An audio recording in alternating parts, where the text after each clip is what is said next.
Hi guys, it's Kitten, and today I'm going to talk about my job. We're going to talk about what I have learned from my job.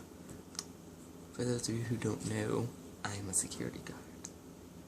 A very wonderful security guard. Oh, I'm a precious security guard.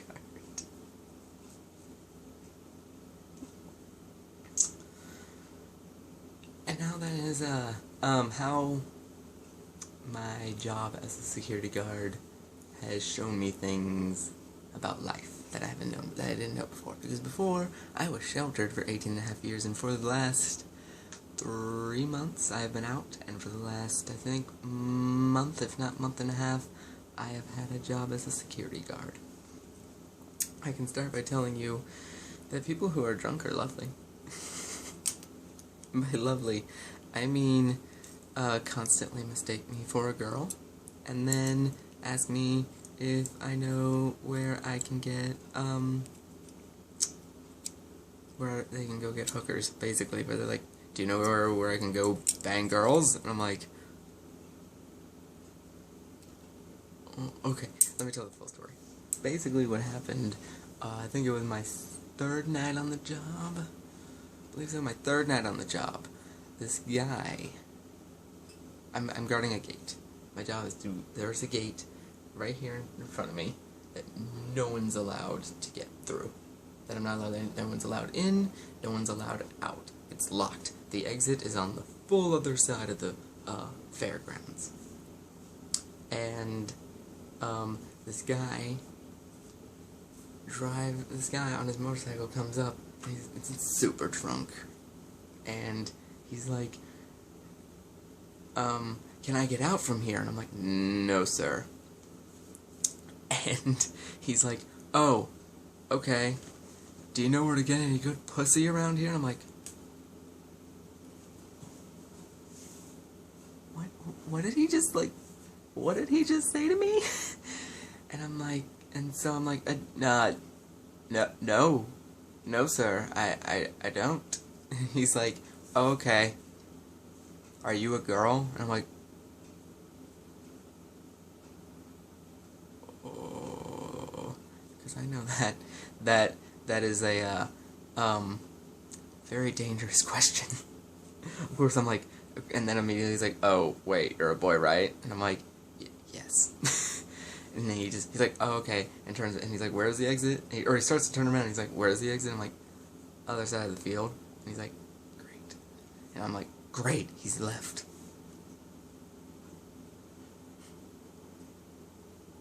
I've also learned that men out in the country really like to talk about having sex with girls. Because another guy, the next night at the same place, drove up to the fence and was talking to me. He's like, my son, he's supposed to give me, like, my ticket to, like, get in?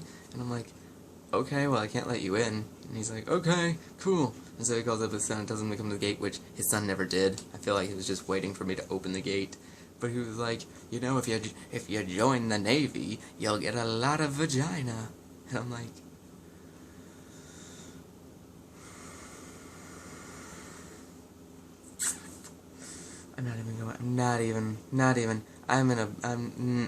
whatever.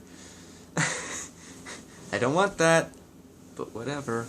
And so, and that happens several times where guys talk to me like that, and I'm like, cool, great.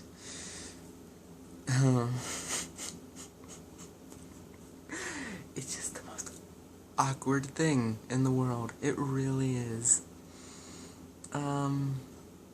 What else is there? I have learned that,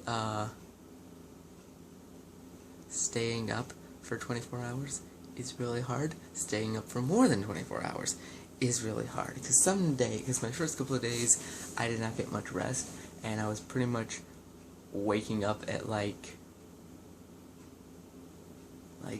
my normal, my normal used to be, 6 o'clock in the morning until I was used to waking up at 6. So sleeping in was, 8. And then working from 12 o'clock at night. No. 10 o'clock, usually somewhere between 3 and 10 o'clock in the afternoon / night, and then working until anywhere between 5 and like 9 in the morning, because I usually work nights. So I've learned that being tired is horrible. And the worst part is that you can't have anything out there on those jobs, because you're supposed to be doing your job. So you can't bring, say, your 3DS, or you can't really be on your phone, or bring a book. Some people do anyways, but you're not supposed to. I have learned that money is a horrible thing. And by a horrible thing, I mean it is horrible to deal with. Literally almost my entire first paycheck went into paying the rent and the gas bill. And I was like, great. Also groceries. I was like, great. Fortunately, I get 2 paychecks a month, so I get one that's like mostly bills, and then I get one that's like personal stuff. Oh, that's nice. That is a nice thought, though.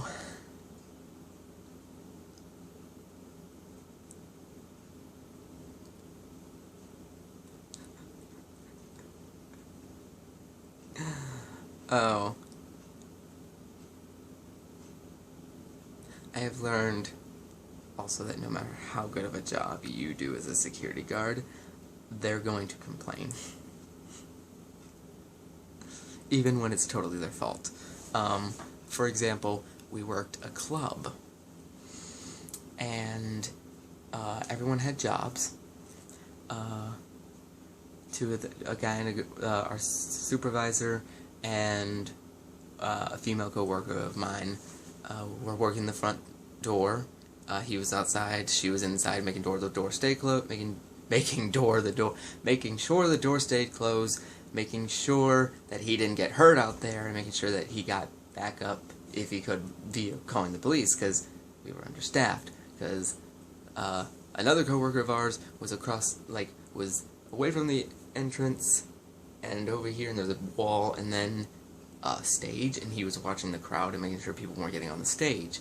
I was over here constantly being thrown back and forth I was over here, so stage, front door, I'm over stage, front door, I'm over here at VIP and the ramp, or a tinier version of VIP. For some reason they had 2 VIPs. VIP and the ramp, making sure nobody was on VIP and nobody that wasn't supposed to be in VIP was in VIP. And eventually they just said, fuck it, just let whoever wants to be in VIP be in VIP. So I'm like, great. And that pissed me off. Because they didn't tell me that for like 2 hours. And so I'm sitting there telling people to get out, and they're like, I don't understand. I'm like, it's VIP. And then the VIP people were like, I don't understand why there's people in here. And I'm like... So that was fun. And then ramp, people kept sitting on the ramp, which most people were respectful of me. And when I asked them, hey, so I'm supposed to keep traffic moving on the ramp, could you please get off, go either upstairs or downstairs? They were like, most of them, were very okay with that. Except for VIP, who are a bag of D's. They constantly would, go and stand on the ramp on the railing talking over to VIP people instead of actually standing in VIP. And I kept telling them to move, and most of them wouldn't move. And then one guy was like, oh, I'll totally move. And he was like, I was like, no, sir, you need to go. And then he'd be like, cool. And then he'd stand there again. And I'm like, no, you get off the ramp. And he wouldn't move. And finally, I got him, to the bottom, and then I asked him to please get off, and by that point, he was like, whatever, and so he walked around. But I later learned that not only were they not happy with us, that everyone got beat up horribly, except for me. Somehow, I was in the middle of the crowd, didn't get middle of the crowd, meaning I was in the middle of everyone, because obviously I was on the ramp. Everyone got beat up. The guy on the stage had to deal with a drug dealer and a guy smoking weed, and he ended up getting slapped in the face and punched in the belly by the drug dealer and her crew. There was the front door. supervisor got hit in the back of the head several times, and the girl got her finger caught in the door and it broke it. Oh, I forgot to mention, there's a guy over here guarding the exit door, making sure nobody goes in, or making sure nobody goes out, because once they go out that door, they can't get back in. And he got pepper sprayed by the bartender, because she saw a fight, and just started doing this. Just started spraying like this on everyone, and he ended up getting sprayed all over, and it sucked. And then, I guess somehow either he stumbled, but he bumped into the security guard on the other VIP, guarding the other VIP entrance, and it got on her arm, and so she was burning there all night. So everyone got hurt except for me, and I learned it was dangerous. Fortunately, I didn't get hurt, but I did get hurt emotionally when one of the guards was coming out and was like, so, they were talking about you in there, and I'm like, oh, really? And they're like, yeah. And I'm like, what are they talking about? And they said, oh, they were complaining about how much of a scaredy cat you were. And I was like,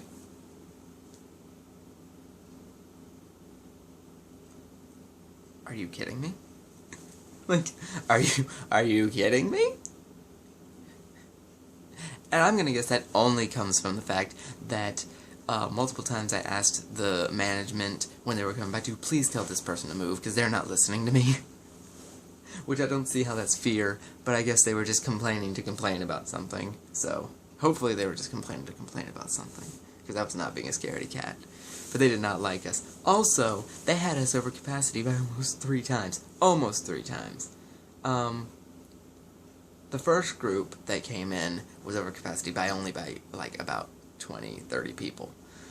Second group was over capacity by over 200 people. I believe it was about 150, because it was about 250 that's allowed in their capacity. They had 600 people in there.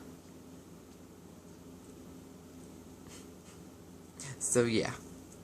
And then they have us over capacity by there are 600 people in there. They have us over capacity by over 100 people. No, over capacity by twice plus 100 people. And they complain about us, and I'm like, nope.